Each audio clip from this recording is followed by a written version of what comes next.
Decime, ¿es posible hablar y encontrar diferencias ideológicas entre los 4 partidos que están pugnando por representaciones? Y digo 4 porque el quinto tengo yo la impresión de que es básicamente testimonial, la presencia de don Fernando Vargas y los indigenistas. Los otros, en cambio, están queriendo hacer política. Está Tuto Quiroga, que ha irrumpido con mucha fuerza y diciendo cosas interesantes. Está Samuel Doria Medina con Rubén Costas, o la alianza de esos 2 partidos, que alguien dice que expresan un centro, que Tuto expresa una derecha y que al mismo tiempo Juan de Granado expresa una izquierda no masista, una izquierda más democrática. ¿Vos crees que es posible encontrarlos tan claramente identificados así o se pueden confundir entre ellos?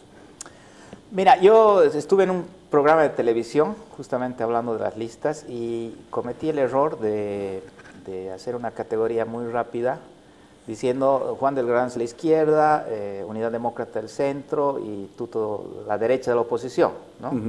Después me lo pensé mejor y escribí un artículo respecto a ese tema, retractándome porque es una visión un poco simplista. Si tú te fijas los programas entre Juan del Granado y Unidad Demócrata, en realidad no hay muchas discrepancias ideológicas, ¿no? Si bien Juan salió del MAS con muchas ínfulas izquierdistas, después se ha moderado muchísimo, su programa lo expresa, ¿no? Y lo que sí yo veo es más bien una división entre una oposición que no es revolucionaria, justamente para seguir hablando de los temas que hemos ido tocando. Reformista, ¿no es cierto? Que busca ahora reencaminar el proceso de tal manera que no se desperdicie toda esta energía de 10 años que hemos usado los bolivianos para construir esta nueva constitución, etcétera, etcétera. Ahora, dentro de ese bloque, por supuesto, hay unos sectores un poco más críticos, otros menos, ¿no es cierto? Se puede ser que en ciertos sectores del MSM son los más cercanos al MAS, ¿no es cierto? Y en ciertos sectores de Unidad Demócrata, sobre todo aquí en Santa Cruz, son los más lejanos. Pero en general todos están de acuerdo con que hay que mantener algunos de los supuestos, los consensos que se han logrado en este tiempo, ¿no es cierto? Claro. Que hay que continuar con las cosas positivas como el empoderamiento indígena y demás. Y lo que hay que hacer es evitar estos excesos de poder y sobre todo el hecho de que se está usando mal la prosperidad, ¿no es cierto?, de estos años, cuando había una gran oportunidad de utilizar esta prosperidad tanto para diversificar la economía cuanto para uniformar o igualar más a la sociedad, haciendo políticas sociales menos politizadas, porque el MAS ha hecho política social muy politizada, muy por el clientelismo, ¿no? Entonces, ese es un tipo de oposición. Y la otra oposición es la de Tuto Quiroga, que es más revolucionaria, ¿no? Aunque no es del todo. O sea, ¿qué quiero decir con revolucionaria? Quiero decir no mucho más cambios, más radicales. Exacto, no conservadora, que pensaría en eliminar muchas de las cosas de este proceso o las vería como algo negativo, ¿no? Entre tus críticas a Tuto Quiroga, vos decís que su problema es no asumir el nacionalismo de este país. Sí, este es un país nacionalista. Sí, es un país nacionalista porque depende de los recursos naturales. Entonces, el nacionalismo económico, es decir, la posibilidad de llevar esta riqueza a manos del Estado es muy fuerte, como lo hemos hablado. Sí. Yo creo que no podemos cometer, yo voy a tratar de trabajar hasta que pueda en mi vida, ¿no es cierto?, para evitar que se cometa el mismo error de entrar en el ciclo nacionalización, privatización, privatización. ¿Vos crees que Tuto Quiroga tiene alguna idea privatizadora? Bueno, no la ha expresado porque es imposible de expresar en este momento, pero yo veo que... Es la tendencia. Yo veo que es muy poco autocrítico consigo mismo, ¿no es cierto? Es decir, con el modelo anterior, ¿no? Y con su propio rol ahí, ¿no? Que por supuesto todos tenemos que evolucionar, todos tenemos que aprender, pero eso tiene que ser expresado públicamente, ¿no? Claro. Eso se tiene que decir, ¿en qué nos equivocamos? Porque si tú lo escuchas a él, que además habla muy rápidamente y en pocos segundos dice muchas cosas, él habla muy bien de su propio gobierno, ¿no es cierto? Como si no hubiera habido ningún problema en su gobierno. Todos hablan muy bien de su propio gobierno. Claro, bueno, pero él ha sido lo escuchaba a Carlos Mesa y es espectacular lo que hizo. Lo escuchaba a Jaime Paz y no hubo... sí, es verdad. ¿Cierto? Tienes toda la razón. Es decir, vos estás dando una señal de alerta porque nadie hace autocrítica. Nadie hace autocrítica. Dice, nos equivocamos en esto. ¿Has escuchado a alguien que diga, esto no lo volvería a hacer? No, en la política parece que fuera mala palabra, ¿no? Pero no, además, ser autocrítico parece que es malo, es una señal de debilidad en vez de honestidad. Sí, así lo interpreta, pero eso indica muchas cosas además, ¿no? Porque no solo machismo, que es parte del asunto, ¿no es cierto? Sino también que, por ejemplo, Tuto Quiroga cree que su política de erradicación de la coca estaba bien, ¿no? Entonces, ¿qué propone? Pues retomar eso, que nos ha llevado a Evo Morales, porque eso es lo que ha provocado Evo Morales. O sea, esa activísima política de Banzer y Tuto de erradicar como de lugar, ha llevado a Evo Morales al poder, o sea, a crear a Evo Morales, y luego ya la crisis y demás lo ha llevado al poder. Entonces, hay que partir de una autocrítica de lo que no funcionó bien en los años 90, ¿no es cierto? No hubo realmente liberalismo, no es verdad que Tuto Quiroga está expresando la versión liberal, integral, ¿no es cierto?, de la que estábamos hablando. No hubo verdadero liberalismo, hubo capitalismo de camarilla. Lo que pasa en un país rentista, con paradigma rentista, es que tienes capitalismo de camarilla o capitalismo de Estado, ¿no es cierto? Y el desarrollo es justamente ni uno ni el otro, sino un capitalismo popular, es decir, un capitalismo extendido a toda la sociedad. Entonces, ¿eso lo expresa Samuel?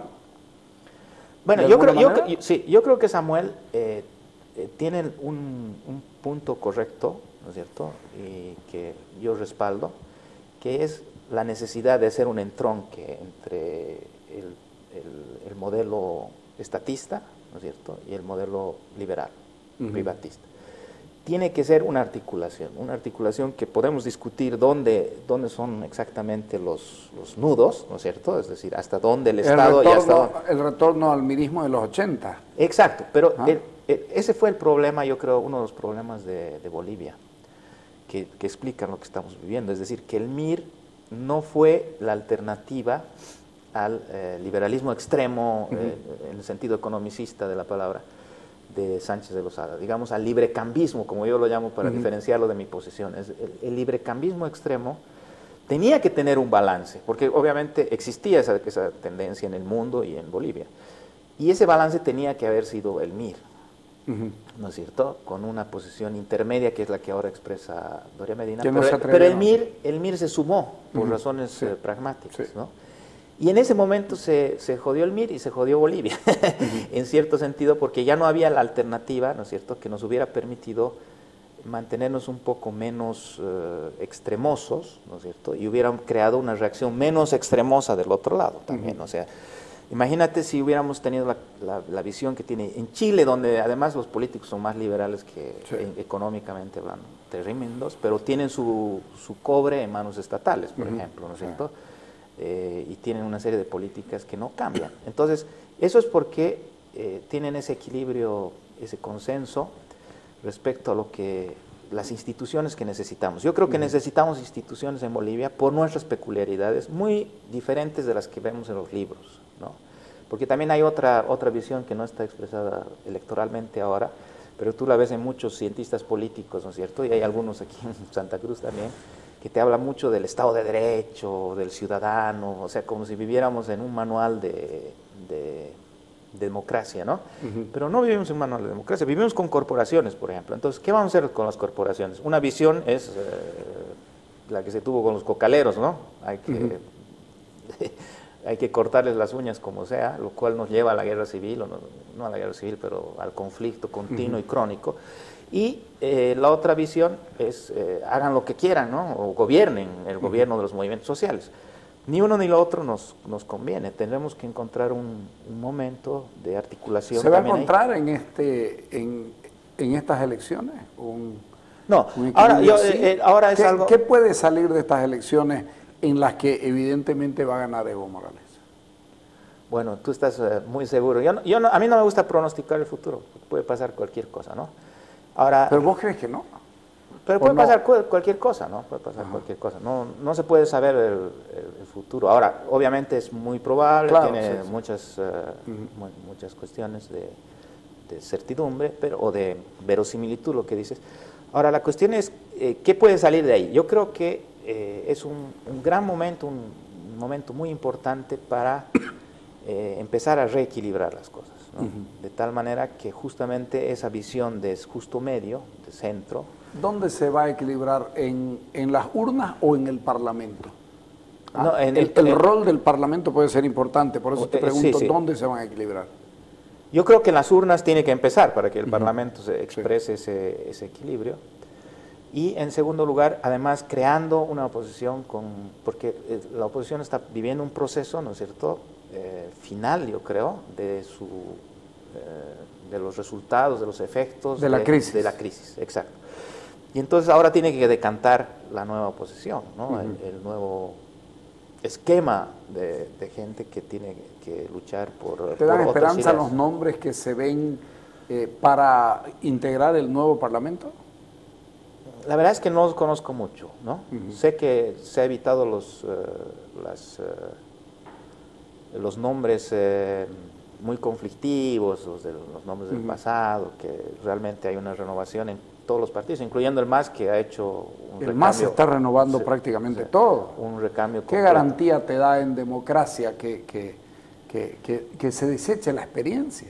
Al final de cuentas ha sido todo un proceso de aprender y están desechando la experiencia, por lo que vos decís, que ven ahora los nuevos de los movimientos sociales y que copen los espacios. Al final de cuentas no importa quién, es el movimiento social el que está expresado ahí. Exacto. Sí, eso es democracia corporativa, ¿no? Claro. En el otro caso es prudencia política y también la necesidad de... Bueno, la verdad es que ha surgido una nueva oposición, ¿no? Tú puedes decir que tiene todavía vinculaciones con el sistema político antiguo, por supuesto, claro, ¿no? Pero son gente que ha logrado sobrevivir estos 10 años, es decir, gente que ya tiene su propia visión de las cosas, que es diferente a la que se podía pensar hace 10 años, ¿no? Entonces, que ya no tienen vínculos con los grandes inversionistas políticos del pasado, es gente que ha hecho su propia carrera, ¿no? Y yo veo que de ahí va a surgir, ahora, por supuesto, puestos a dibujar, ahí está también el ejercicio que nos encanta, ¿no? Porque yo discutí mucho esto en La Paz con mucha gente que dice que sería mejor si fuera una persona que fuera indígena, joven, mujer, intelectual, liberal, pero con conocimientos socialistas, ¿no? Pero esa persona no existe, ¿no es cierto? Estereotipo de... Claro, no existe. O sea, tenemos que hacer el trabajo... La gente no se la construye, se construyen las ideas y los proyectos. Exacto, y además se parte de lo que tienes. O sea, tenemos que construir con lo que tenemos, y creo que la nueva oposición va a surgir de esta experiencia, entre otras, que va a ser una experiencia dura también, difícil esta de las elecciones, porque va a actuar en una inferioridad de condiciones muy grave. Ahora lo estamos viendo.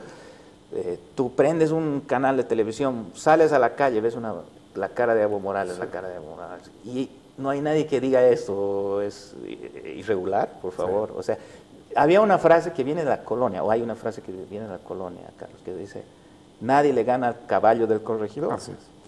Por eso uno de los mecanismos de control del poder es justamente el evitar la reelección, ¿no? Ok, te agradezco por venir. Muchas gracias, muy bonita entrevista. Muchas gracias. Vámonos.